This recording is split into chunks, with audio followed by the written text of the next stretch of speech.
Good afternoon. My name is Terry Gregory, and I am a clinical mental health counseling student at Houston Christian University. I have been tasked with doing a video response to Stages of Disaster. The references that I used were the book by Jerry Miller, Fundamentals of Crisis Counseling, and the other reference that I used was the HBU Online Stages of Disaster. Um, I found the video on the HBU Online. It gave me more insight as to what the stages of disaster was, because of course the book listed, Jerry Miller's book listed 7 stages of disaster, but the stages of disaster that were given in the video were pre-disaster, disaster, the heroic phase, the honeymoon phase, the disillusionment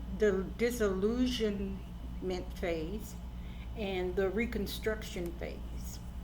Those are stages that I would never have thought about because I was going with the one that was originally given to me in the book. Pre-disaster, this is when you're going about your business, you're not expecting anything, then all of a sudden something happens. Now we have a disaster on our hands. So we have the phase that is called the heroic phase. It's when, like, okay, after Harvey, it's like when everybody banded together to try to make sure everybody got out from the flood, to make sure that they had the food and resources that they needed, that they could get medical attention. So to me, that's the heroic phase, when you have everybody working together as a team. Then you have the honeymoon phase. It's where you get so much compassion. You get so much relief from people doing kind things, saying kind things to you. And then you have the disillusionment phase. This phase is where the resources and attention are diminished. And to me, starting last year in the fall, that's when our disillusionment phase began, because people were still needing resources, but there were no more resources to be had. And even now, people are still needing resources, and there are no resources to be had. I do notice driving down the street sometime that there are still churches handing out food, and the lines are very, very long. So that lets me know that people are still in need. That the disaster that the government declared, that might, for their numbers and their records, may be over, but for the average American, they are still feeling the brunt of Harvey and COVID, because COVID, although they said that it's under control and it's all gone, it's not all gone and it's not under control. I still know people who are doing all that they can to avoid COVID. They have COVID. Then we have the reconstruction phase. And I think from Harvey, that's where we are now, and from COVID, because so many people lost so much. So many houses were destroyed in the flood. And now they are finally getting back to helping the people build better homes and tear down the ones that were destroyed in the flood. Harvey was more than 5 years ago. If I'm not mistaken, Harvey was in 2017, and this is 23, so that has been 6 years, and people are still living in these squalid houses with mold growing because they have no other resources, they have no other help. Some of them are the very old, and when you're very old and elderly and you're still trying to be independent because you don't know what else to do, you have nowhere else to go. So you just put up with whatever situation you're in until you can get to different resources. One of the questions was, it says, a blow to the basic tissues of social life that damage the bonds attaching people together and impairs the prevailing sense of community. And it says to describe or interpret that. Well, I think that when you have a disaster or a trauma and it affects so many people, pretty much they're experiencing maybe not the exact thing that you are experiencing, but they are experiencing something similar to what you are going through. And this is when the community just bonds together to try to bring some relief to each other because of what they've gone through. No one person has the same thing as another person. Yes, you've lost your home. Yes, you've lost your car. Yes, you've lost family.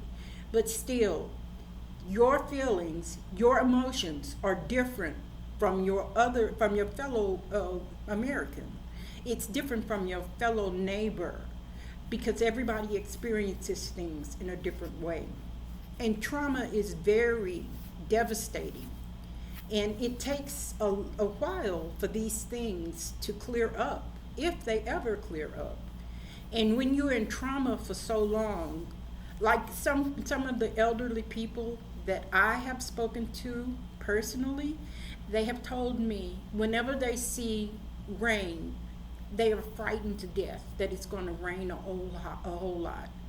Or they're afraid to go out now after COVID because they're old and they're in a position where they could easily pick something up if someone has not prepared themselves or if they haven't taken the time to not expose others to whatever their ailments might be. So right now the world is in a turmoil and it's just a lot. The stress that a person goes through, they can't sleep, there's anxiety, there's depression. It's just a myriad of symptoms and things that they go through at that time because trauma does that to the body. We learned about the amygdala in this next lesson, and the amygdala has so many emotional control things along with the frontal lobe. And so when you continue to see your trauma over and over again, then you're not able to correct that. You're not able to cope with that. So then it becomes a chronic thing, and now we have PTSD. And I believe not only the elderly, but I believe the young have that also because they've seen their parents struggle. They've seen the food deserts.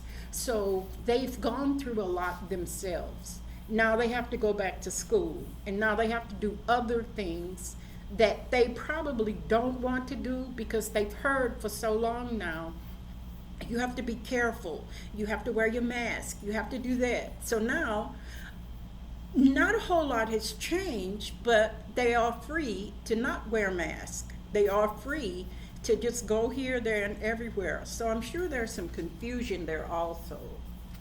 And the recovery process stages, you have the acute support, then you have the immediate support, and then you have the ongoing support.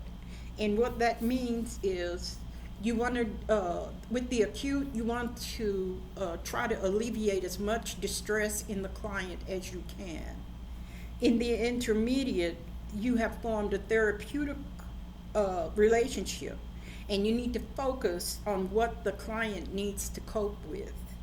And in the ongoing treatment, this is an intervention where you continuously see about this patient just like you would any other patient.